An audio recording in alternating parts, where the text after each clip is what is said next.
So again, featured snippets are supposed to have a greater effect than what it did on click-through rates. So similar thing. Now that there's going to be, say, 3 featured references inside that AI-driven response that Google creates, how much are they going to benefit from being featured in that area? Is it really going to harm them as much as we think? Mm-hmm. Okay. Go on, Craig. Oh, you want me? Craig has no response. This is to be Lovey. All I can really do is reiterate what Jason and Gregory have said. But no one knows how it's going to work out, and we've just got to play it by ear and see how things pan out. There's always drama, when there's a change, everyone panics and it's like the world's going to end. There's been changes over the last 20 years in this industry for as long as I've been in it, and you embrace those changes and deal with it and adapt accordingly. So I'm not too fussed either way. If that's what we need to aim for, then we know what game we've got to play, and you've just got to adapt and join in and try and grab as much of the traffic as we possibly can. I don't get too pumped up about it either way. Just see what happens, let everyone panic, and then let someone else clever enough to figure things out, and then I'll follow them and see what happens from there. So none of us really know the true answer. Google are doing what they do, and they're pushing the organic stuff further and further down. We all know that, but we'll just see what happens. Yeah, to Jason and Craig's point, I've seen SEO die probably 18 to 20 times in the last 7 years, so I'm not too worried about it. People will adapt and figure it out.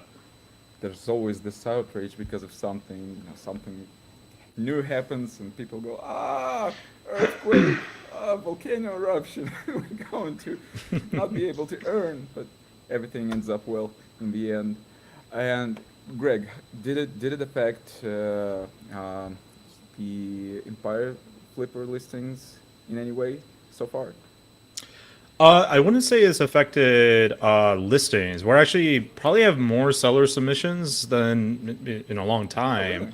Oh, really? Right now, Google, there's other things affecting our marketplace right now, like the private equity and capital markets were heavily affected by swings like that, like the whole crashing down of the everyone was drunk on capital over the last 2 years. So that's affecting us deeper than what Google is happening. Now, with AI and what Google is doing, we've had some people pull out on, say, 300, 400K content sites, so some buyers are getting afraid. Other buyers, though, are liking that because, some sellers are also afraid of AI, and so they're like, yes, just take my business. And so some buyers are getting good deals who are, a little bit more pragmatic about the whole situation, just because sellers are trying to sell it off. So we're seeing some friction for sure on the buyer and seller side, but not as much as the capital constraints that we're in now. Okay, that sounds a little bit harder to get an SBA loan these days, right, Greg? Well, funny enough, everyone always talks about how great the SBA loan is, and I have too, but we have never successfully done an SBA loan deal. They just take so long, and by the time it's done, a buyer already has snatched it up who didn't use the SBA. But maybe that would change now. We'll see. Yeah. Jason, you've recently joined the Odys Mentors program, and we've been onboarding specialists from the industry for quite a while now to join this initiative. And for those who don't know, this is an opportunity for SEOs, affiliate marketers, site builders to reach out to the Odys audience and provide their expert point of view on choosing the right domain for their purposes, whether it's an entire brand building or an affiliate site, niche site for future flipping, And we're seeing a great traction so far. So Jason is one of them. Last time we've had Kyle Claver on, who's also been one of our clients for quite a while, and he's actually flipped a few sites through Empire Flippers. Um, and yeah, we're joined by some really great pros. How was your experience so far, Jason, with the mentors program? It's been great. I have some previous experience in a similar role. I used to work with a white label SEO reseller.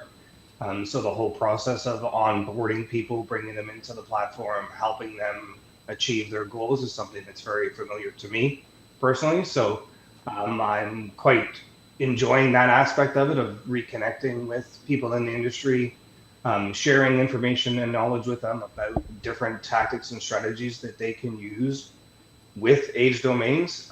And like you said, helping them find that right age domain for their particular needs. So we have lots of different options in the marketplace that are somewhat generic in the sense that they can be used for a multitude of different purposes. So we might have somebody who wants to start an e-commerce brand for a skincare company, or we might have somebody who wants to start a DTC jewelry brand. So we have lots of inventory available in the marketplace that can suit those types of needs. And how is it any different from a regular consultancy type of work? Not really. I mean, the focus is specifically on how to use age domains as part of the strategy, but whether we're using a brand new fresh domain or we're using an age domain, typically where you're taking it from there doesn't really change. So again, we might have a domain in the marketplace that would fit a specific situation. So I don't want to, I guess because this is live, it doesn't really matter, but there's one in the marketplace right now, Stacked Wines, as an example, that is generic enough because it's wine related that you could talk about winemaking, like I believe Matt Diggity suggested as part of his expert recommendations, or you could do something like non-alcoholic wines. So I've noticed that throughout the last, say, 5 years, mocktails, non-alcoholic drinks has become more popular. So that's a great age domain that would give somebody a leg up targeting those keywords over somebody who's, say, starting fresh. So yeah, if anyone over there listening would like to get Jason's opinions and expert advice on any of the H domains in Odys Marketplace, just reach out to us via our website, odys.global. And I'm sure if you ask our account management team to connect you with Jason in particular, they will easily do it for you. There is a question already in our YouTube chat. Kid Study is asking, I recently purchased an expired domain in my niche with good links. Planned to 301 to my site. Later found out that someone else has previously done this with the same domain and 301 to their site for about 2 years, then let it expire. Still worth anything? So that's the question. I wouldn't say if someone's milked that domain for all they can get, and it's been redirected for a number of years, I wouldn't be using it. Those links, the backlink profile from that domain, when you do the redirect and everything, you take advantage of it. But once someone does that, can it be done again and again and again? And in my experience, no. Someone's had their fill, and throw it in the bin. That's why people like ODYS do their due diligence. I think that's the big thing that goes on behind. And I think from talking to Alex, there was like X amount, I can't remember how many thousand domains were scanned, and something ridiculous like 5 of them were fit for purpose. The rest of them were pieces of shit, basically. So I wouldn't be using that to whoever asked that question. But maybe one of the other guys might think differently. Go on, share your thoughts. So my question to Craig on that matter would be, does it matter to you why they stopped using the domain? So I understand what you're suggesting is that the assumption here is that they're using it for SEO purposes specifically, but are there not also situations where the person might not be as skilled as someone such as yourself, Craig, in using these things and perhaps didn't use it well enough, or they did use it and they forgot they had it and let it expire and now it becomes available again? So like, are those sort of exceptions to what you just said? Oh yeah, I mean, you know, Okay. we're always looking for a loophole and leverage, you know, and if someone's stupid and doesn't use it properly, then I'll wait there. You know, equally, you know, I've sat there whilst stupid people have let their domains expire. They forgot they had them, and I've been sitting there waiting to grab them all up. So yeah, of course, but I'm making the assumption that this person has done the redirect and that redirect's been in place for a number of years. That, you know, that's my assumption. But yeah, of course, there's exceptions to the rule, such as, you know, if they hadn't done it properly, and I don't want to ever make the assumption that people haven't done their job properly. My first initial answer is, had they done their job properly, then yes. But of course, mistakes happen, and if, you know, Gregory is doing it and you know, he slips up, I'll be waiting there to pounce on his weakness, shall we say. It's not a slip up, man. I'm just trying to help you out, Craig. You know, like I made the mistake on purpose. You know, like this will be a good one for Craig. Looking out for you. That's what a good VA does, right? Yeah. The most underpaid VA in the industry, right here, Craig's VA.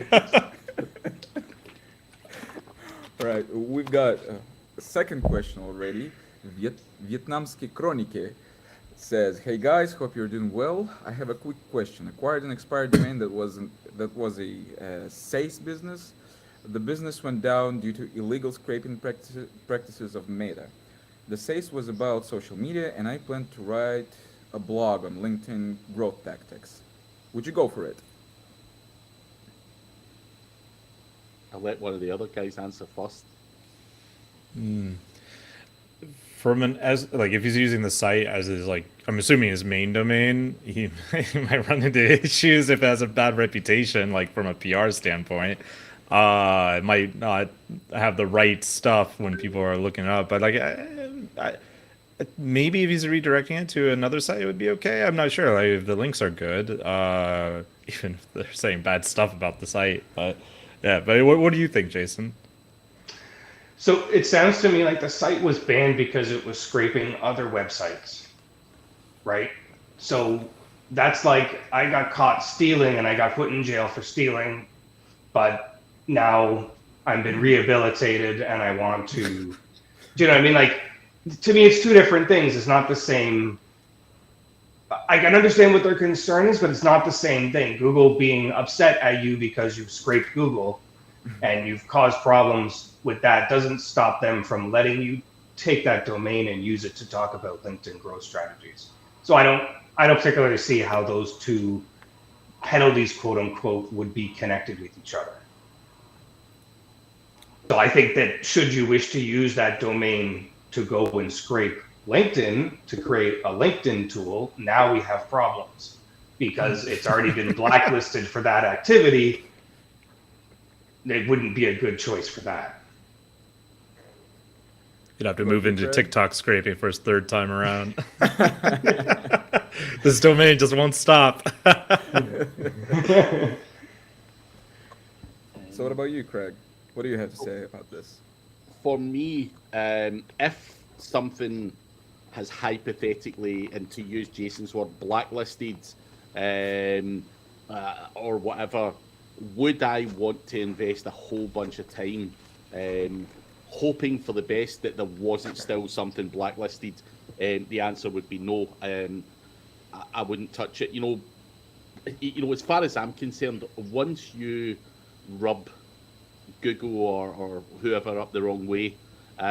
Does things ever, are they ever the same again?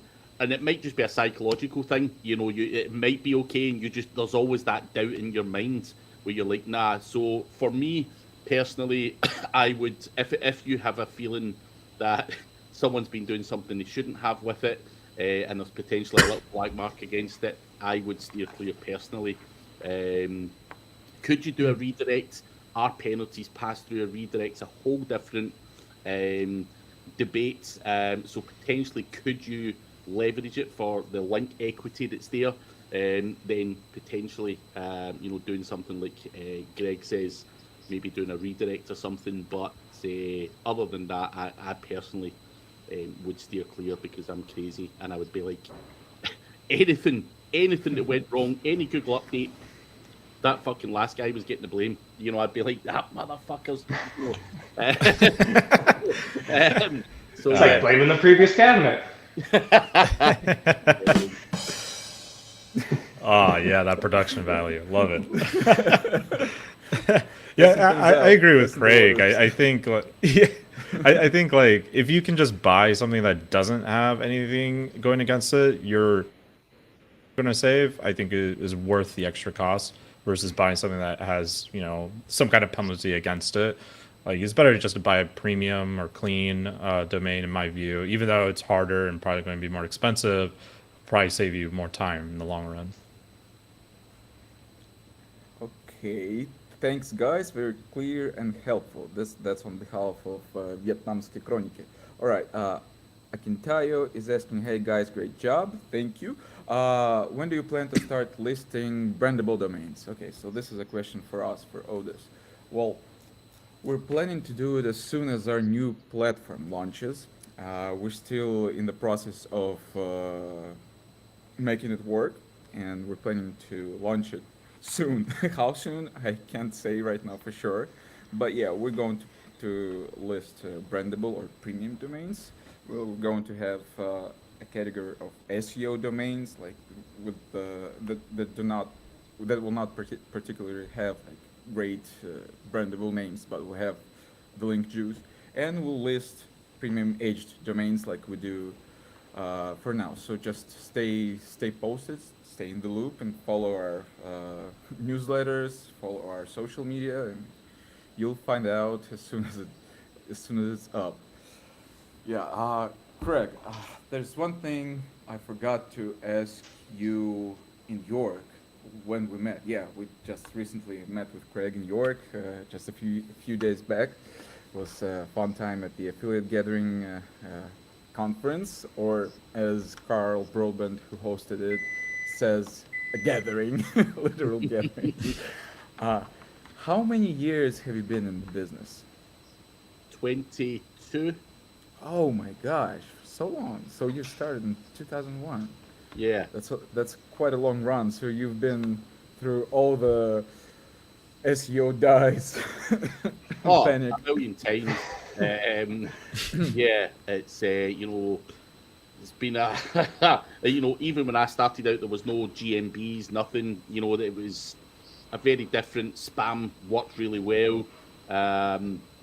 So the landscape has changed massively since back in the day, which is why you get immune to these changes that come out, and maybe lesser experienced people are like, shit, this is going to be big. Obviously things like Panda and Penguin back in 2012 or whatever it was funky, but that caused a lot of problems. But people still navigated their way around these kind of things. So yeah, it's been a long, hard journey. But I started out as a really shit web designer back in the day, and decided that web design and my graphic skills were not up to scratch.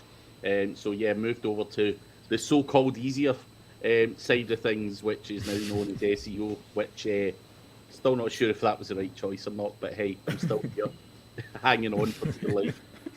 Well, as far as we can all tell, that it works for you. It pays the bills, that's for sure.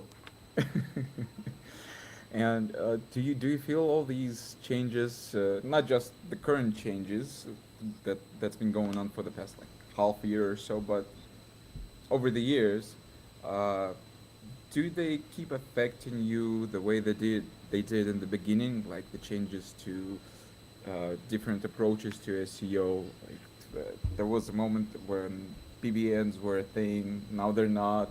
Something's changed, and everything else. How does it like affect you? Does it affect you at all? PBNs are still very much a thing. I just want to clarify that part. Okay.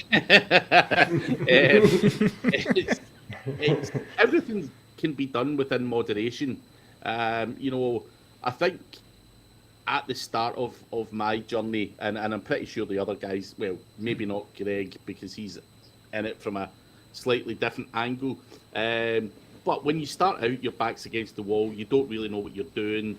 And you do stupid things. You try crazy shit. You buy the cheap stuff or the automated tools. But after a period of time, is my job to damage the websites that I'm working on? Absolutely not. My websites make decent money. My job is not to go out and sabotage my own business. So everything I try and do, I do. I don't just solely rely on SEO either. I do paid, but digital PR and all that kind of stuff. I try and do a broad range of marketing for the businesses. And for me, I don't really worry too much about updates. People who maybe steal content, spin it, or borrow content, shall I say, get junk links and all this kind of stuff. These are the people that need to be wary of the updates. For me, yeah, your website fluctuates naturally, but I've never had a good old hard slap for a long time on any of my own websites that make money, put it that way.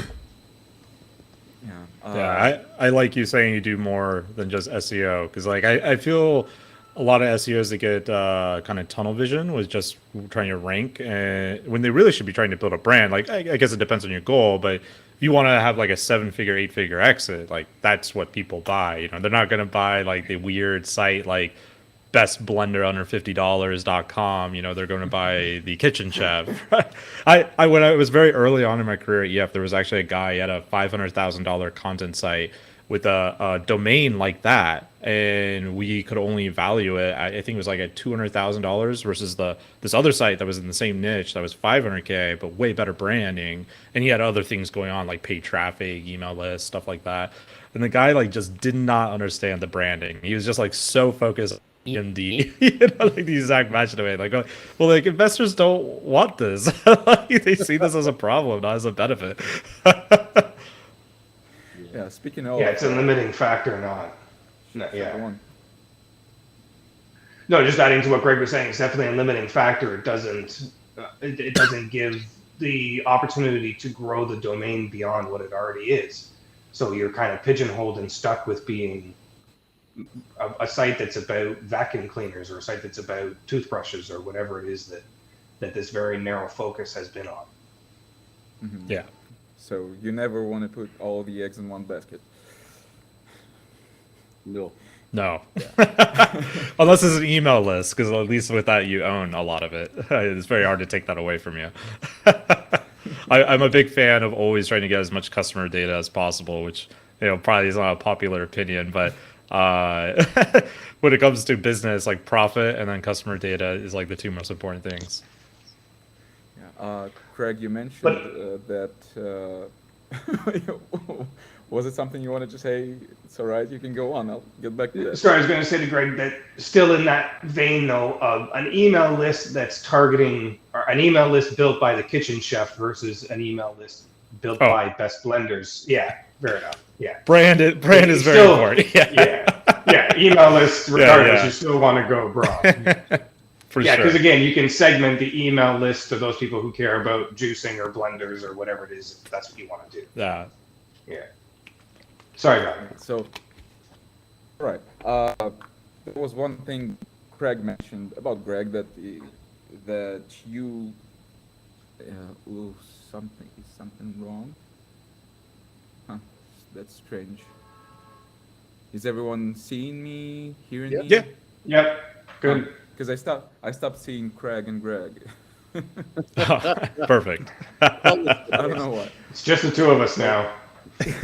Oh, I can hear all of you, but I can see you. I don't know why. Anyway, let's go on. So the thing that Craig mentioned about Greg is that you, Greg, are in this from a bit different angle, which is which I assume is that you didn't enter the industry from the like tech SEO type of thing. You're originally a marketer, am I right? Originally an oil-filled roughneck. Taught himself marketing. So yeah, same thing. Oil-filled roughneck and marketer is pretty similar career paths.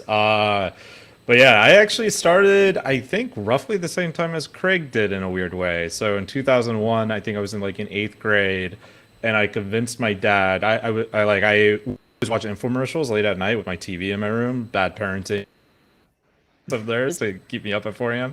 So I fell in love with this, with marketing in general, like infomercials and stuff like that. I would study the way that they did things, and I convinced my dad to buy me a Google AdWords course. The guy's blog is still alive that I bought the course from. This guy, ericstips.com. He's like an OG internet marketer, and I convinced my dad to give me the $500. He's like, well, you're going to lose this, but hey, it's not drugs. So go have fun learning your first business failure. And he was right. definitely lost all my money. The Google AdWords credit back in the day. So I've always been obsessed with marketing. I always thought it was really cool. SEO I fell into more because I love content marketing. So I'm much more on the creative side than say on the technical side.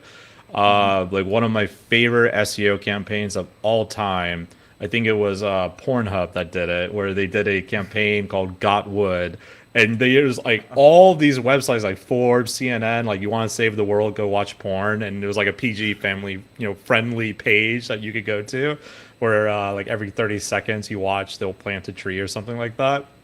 And I just thought it was so hilarious. And they got insane amount of backlinks around that just increased their traffic dramatically. So I always love the creative aspects of SEO. It sings to the content marketer in me. So I would say I'm nowhere near as skilled as Jason or Craig with SEO, but I lean more into a content marketer role, which obviously SEO is a big part of. Are you building any sites these days? I have a niche website in the M&A space called empireflippers.com. So they're working on that, I think is a pretty good niche. High ticket.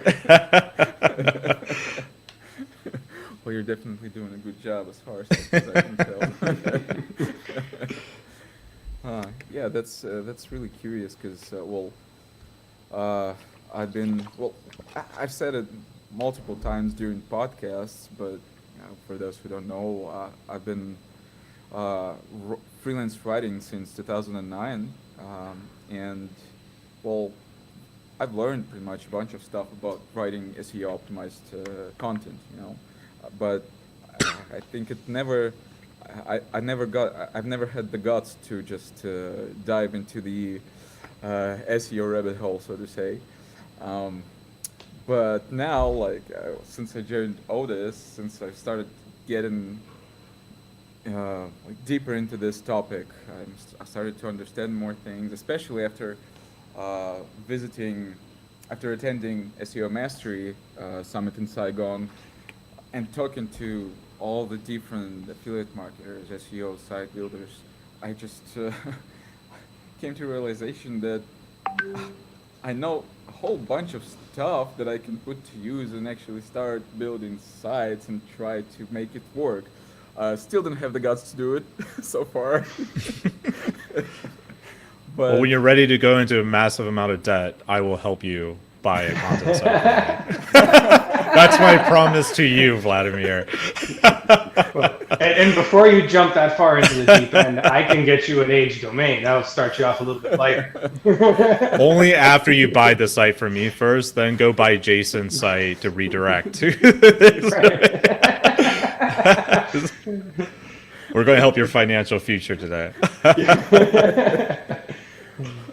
Well, anyway, it's just really curious how like different people from with very different backgrounds end up doing this thing that is the SEO affiliate marketing industry, and they make it work. I spoke to a guy from Lithuania in Saigon. I think, yeah, his name is Imantas, and I don't remember what he was doing before that, but he's been building sites for a year or so, I think, as far as I remember.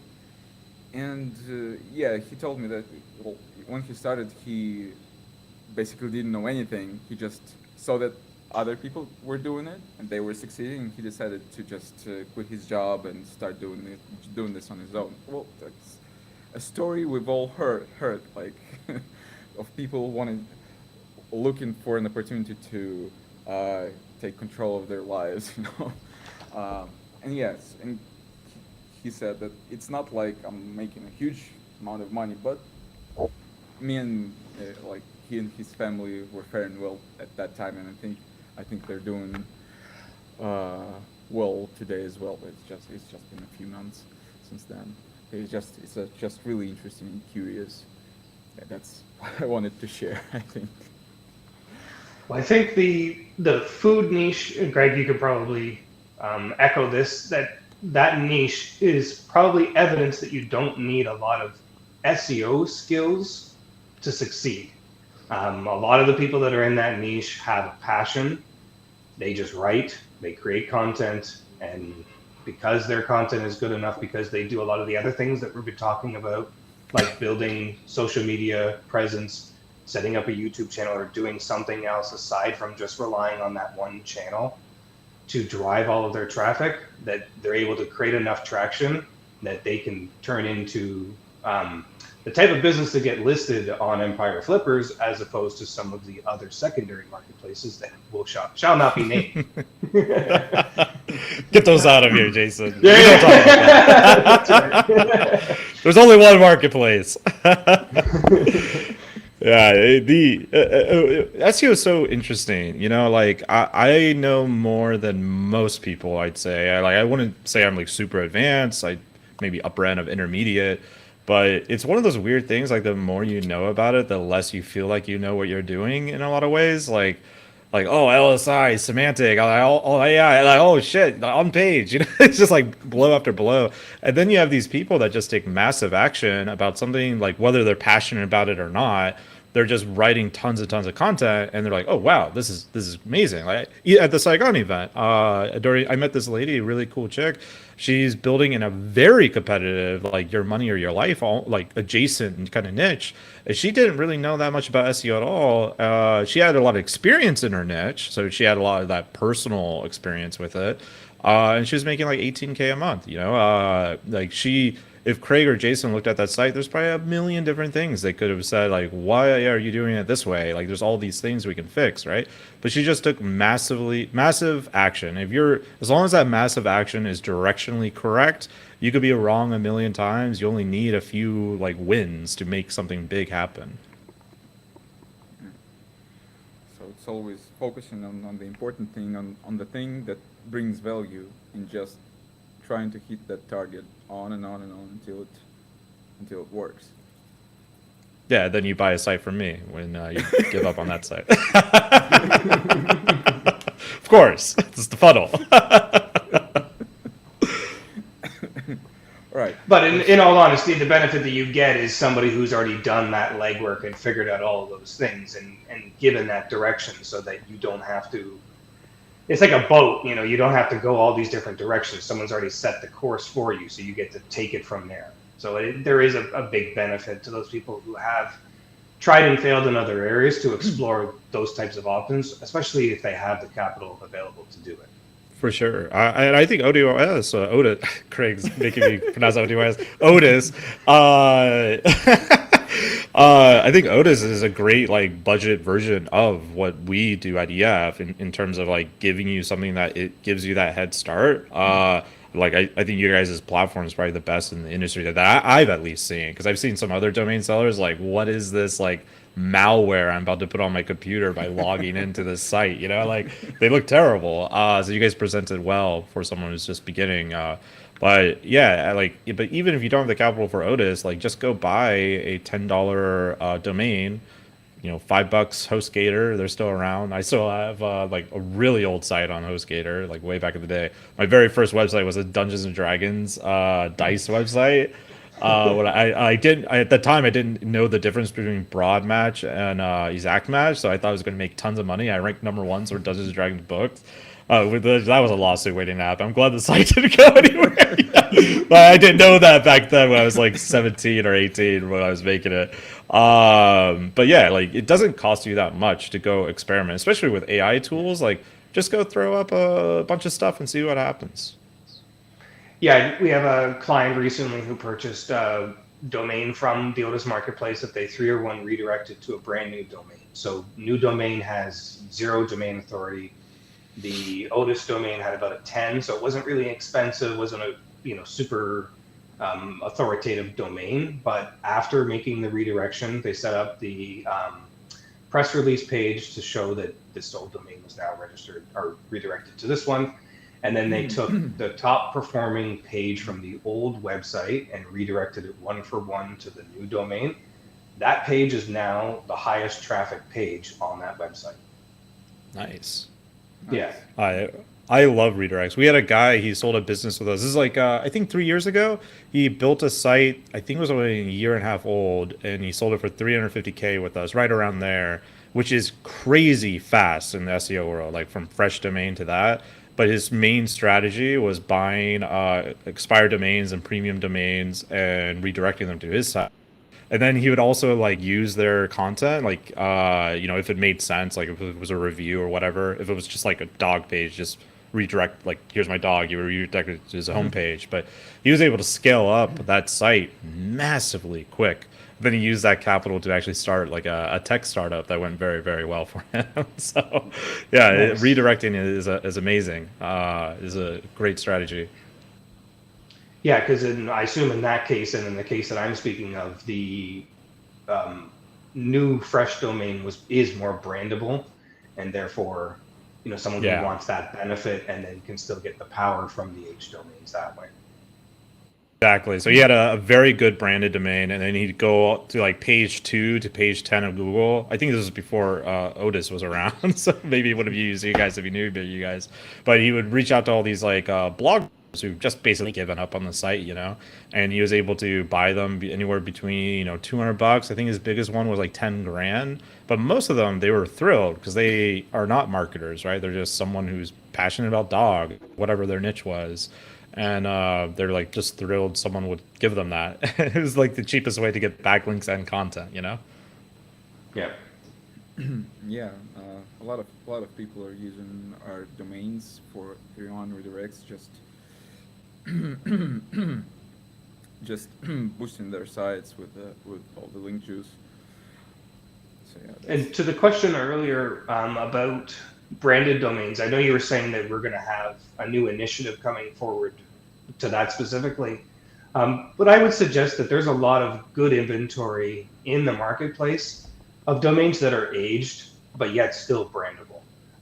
Unfortunately, it's no longer available in the marketplace, but we did have Bitponics available, and that's a great brandable domain for anybody that wants to get into the trending smart gardening market. So I have a friend of my wife's who's got one of these gigantic, it's a tower garden. So it's got to have like a 3-foot or 4-foot circular base to it, and then a big long vertical stem. And she's growing herbs and lettuce, all that spinach right in her kitchen. So that sort of domain is a great fit for that industry, for that trend. So I would sort of counter and say that, yeah, they're there. You just have to sort of dig a little bit and do a little bit more research to find out where those opportunities are.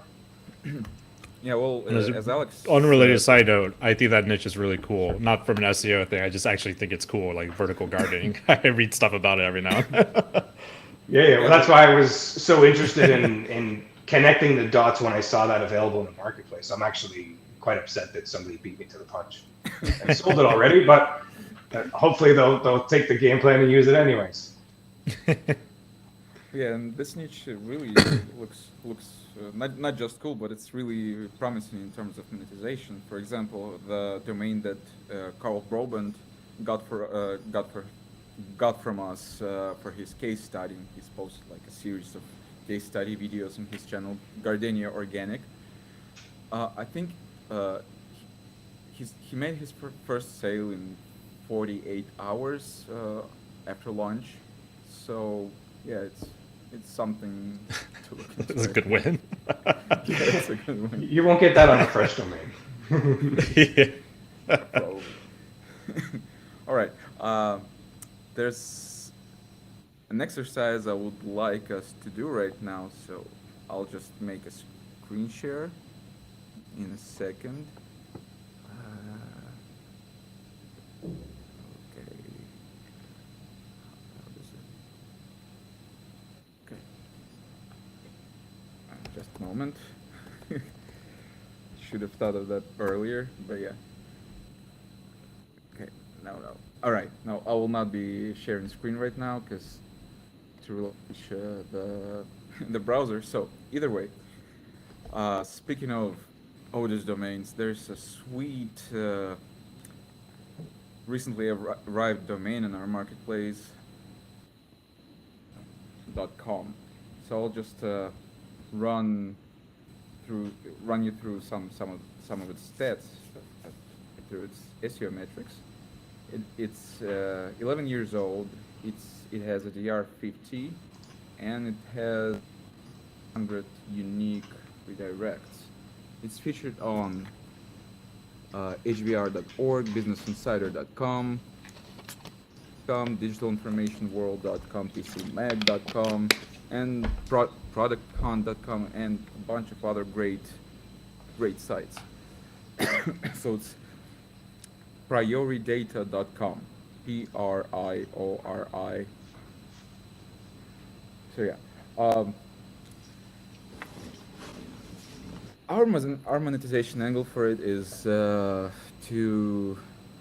suggestion, I'd say, is to build an authority site focused on business productivity solutions.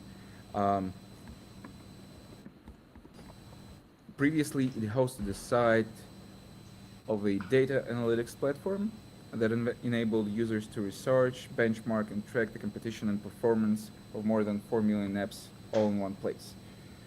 So that's basically it. If you would have owned this domain, how would you use it?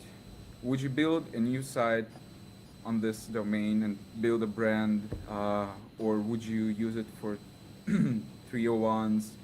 If you build a new site, what would it be? Would it be like I don't know, a lead generation site, an affiliate site? Just spill it out. Go on, Craig. I'm virtually looking at you, Craig. I think your opportunities are kind of limitless in terms of what way you can monetize it. It really comes down to what angle you're going for. So whether it's lead gen, whether it's display ads, whether it's display ads and affiliate, whatever suits you in terms of your monetization method. The point that I do want to make though is I am fairly old-fashioned. I know many people say, yeah, I use it for a redirect and stuff like that. I think it's a waste of a domain name, not building something out on it. I'm not saying that redirects don't work or anything like that, but when you're sat there with a DR50, I think it was you said, that's a nice platform to build on, in my opinion. And having seen guys like Azadine, who does ODYS stuff, he does amazing work with just quite an aggressive content strategy, using domains of that type of power, and makes a lot of money.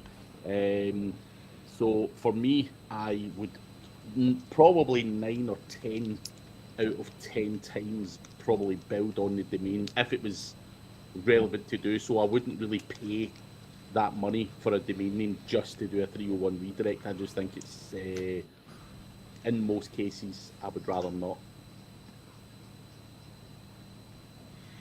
Yeah, I don't know if I have much to add more than that. I definitely agree that it's this at this cost, it's the sort of domain that you wouldn't want to 301 redirect. It's kind of a wasted opportunity. I also believe that the domain is brandable enough. So this is another example of a type of domain where the branding is generic enough that as long as it's something related to data, so we could do like net worth of somebody. We could do related to more computer science related stuff. Like the opportunities are endless. You could run a SaaS off of this. Because not only does the word data mean something, but the word priori means reasoning. So again, reasoned data or data explained is kind of what this is saying. So you could take any approach from a data perspective. You could do data about countries and their GDP. You could do data about a virus that happens to come across the country and the world. You could do anything. Unlikely. With this sort of Unlikely to happen. Yeah, very unlikely. once in a lifetime sort of thing. But yeah, of course, it's the sort of thing where it gives that wide scope where you're not necessarily just pigeonholed to what this domain used to be. You have the opportunity because Google is going to be able to understand this, and you're going to hopefully be able to actually create a brand around this so that people will build that brand equity as well. Yeah, I like those ideas. I don't know what the site used to be. I'm assuming it was some B2B related data thing. Especially if you guys are talking about business productivity. It was a data analytics platform to research, benchmark, and track the competition and performance of more than 4 million apps. Yep. So kind of like App Tower or whatever it's called. Yeah. Okay, so that plays into what I would say then. So what if I had that site, what I would do is probably I would start off with display ads and affiliate marketing for productivity tools is like the initial base, but look to build an email list around data, like interesting things about business data. And then I would try to create my own product that would be of interest to people looking for data. Because I'm a big fan that like people in the SEO world, at least in our sector in the affiliate space, I feel like they miss out big time by only focusing on affiliate and display ads when it's not that wild of a thing. Like once you're making some money at least to go and invest back into the business to create your own offer. To it, right? So you could do all sorts of like intriguing things with data. Like here are the 5 KPIs that most content marketers suck at, and like we interviewed all these people, got all this research. So you gotta hire like an actual researcher to go do it, right? And then they buy that data report, and within that data report, there's technical solutions that are probably your affiliate links to go and solve it, right? So like now you have your own product, people buy it, and then they still get your affiliate links and people love linking to data, right? So you can do like all sorts of weird, wacky stuff. Like, you ask ChatGPT, it will tell you. I don't know what one is off the top of my head, but like in the B2B space. So I would definitely pursue that way because B2B businesses in general are less likely to fail than B2C because you only need a few clients to make it really worth it, typically. So that's what I would do with it. Try to make it into a brand where I own my own product. That's that's very, very interesting. Just different perspective that intersect in some cases, but but at the end of the day, you each have your own unique perspective on this. Yeah. So thank you for doing this exercise for the viewers, for the listeners. I think even if none of them will decide to get this domain, they will still get the ideas of how one could, basically develop a brand or use a brandable domain name and use all the potential that it holds. So yeah, that's really cool. So we're going to wrap up soon, just in seven minutes. So one thing I wanted to ask all of you is what events are you planning to attend in the coming months? So, for example, a few of them that I know of, because I know there are tons of them going on throughout the year. So there's SEO Birmingham, hosted by Charles Float. There's a new event coming, SEO Estonia, hosted by Kyle Roof and Carl Kanger. And of course, CMSEO in Chiang Mai, hosted by Matt Diggity. So are you going to attend any of these or maybe some other events so that anyone who listens would just know that you are going to be there, and if they're there too, they would come and say, approach you and say hi and have a chat with you? I'm at all three of those that you just mentioned, so yeah. And I've also got a new event in Vegas in August, digitalunfiltered.com, so I'll also be there. But yeah, I'll be at Charles's, Estonia, and Chiang Mai on top of that, so looking forward to it. Jason? I aspire to be a hermit, so I don't typically attend. You're a true blue SEO. Yeah. Introvert all the way. Yeah. Well, actually, it's funny. I'm probably a little bit of both. It's just not something that I typically travel to do. Actually, I can't travel out of the country. I got to get my passport situated first before I can do that, to be completely honest. But I've done some local. So I think everybody here is familiar with Steve Toth from SEO Notebook. So he recently ran an event here locally for people in the Toronto area, which is where I'm close to. And I was able to attend that. So that was fun. Like, that sort of scratched an itch. And I think that I'll try and make an effort moving forward. And we have other vacation plans that'll speed up the passport process. But yeah, so I don't have any of those three on my list currently, but I hope to make some out soon. I'll be at Search Birmingham, Charles Float's event, so I'll be heading there. Been trying to convince Charles to cosplay as a Peaky Blinder with me to, really get into the mood of Birmingham. So that would be fun. It'll be my first time in the UK, so I'm excited for that. I'll be definitely at the Chiang Mai SEO event. I mean, that's in my neck of the woods. I live in Vietnam for the most part, so Diggity and I are pretty good friends, so I'm looking forward to that. It's been a while since he's done that. I really want to go to the Estonia event, so maybe Craig can help me to get Carl to buy me a ticket to come. I keep telling Carl, like, don't you want to hang out with me and drink in your home country together? Like, wouldn't that be fun, Carl? So I've been annoying Carl about it. I might go to it. I'm undecided yet. Well, I think all these are going to be fun.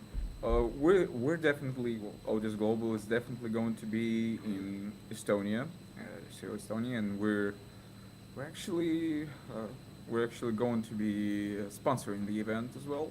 So yeah, if anyone out there is going to go there as well, just make sure to come and say hi. What are your, I don't know, personal plans for summer? More events. I've got 3 events in the next month.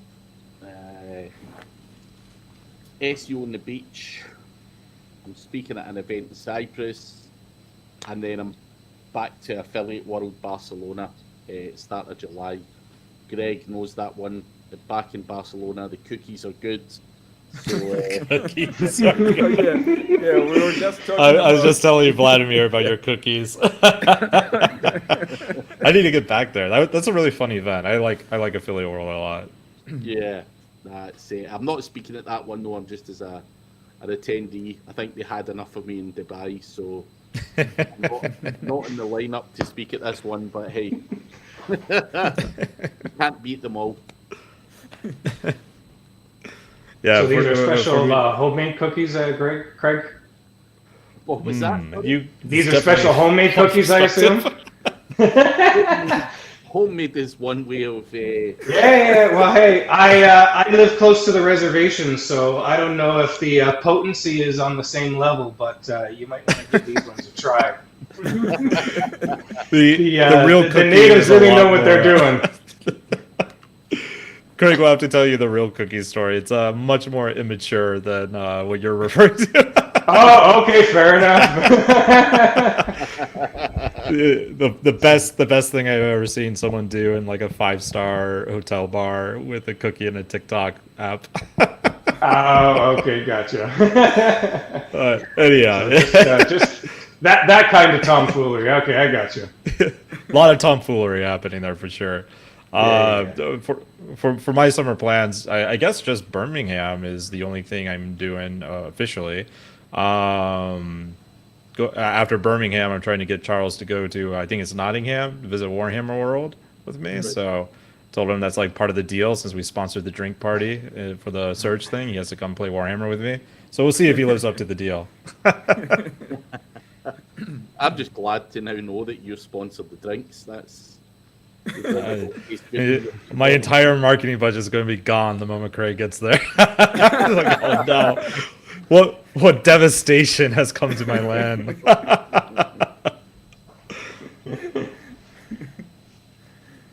What about good. you, Jason? Summer plan. So I've just recently moved.